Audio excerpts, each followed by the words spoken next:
প্রিয় মুসলিম ভাই বোনেরা, আপনি কি ঋণে জর্জরিত হয়ে পড়েছেন? আসুন আজকে আপনাদের এমন একটি ঋণ মুক্তির দোয়া সম্পর্কে বলবো, এটি যদি আপনারা পড়েন তাহলে ইনশাআল্লাহ আপনাদের ঋণ থেকে মুক্তি পাবেন। দোয়াটি হলো আল্লাহুম্মা গফিনি বিহালালিকা আন হারামিকা ওয়া আগনিনি বিফাদলিকা আম্মান সিওয়াক।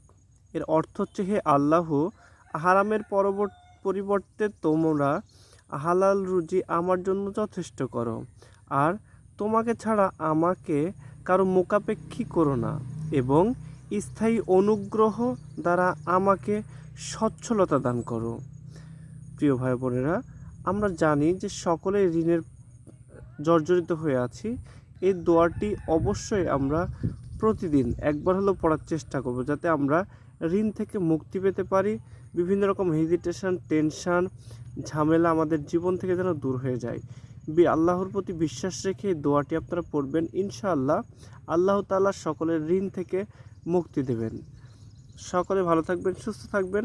আমার চ্যানেলে নতুন হলে চ্যানেলটি সাবস্ক্রাইব করে বেল আইকনটি ক্লিক করে দেবেন এবং কমেন্টে জানাবেন কী রকম ভিডিও আপনারা চান।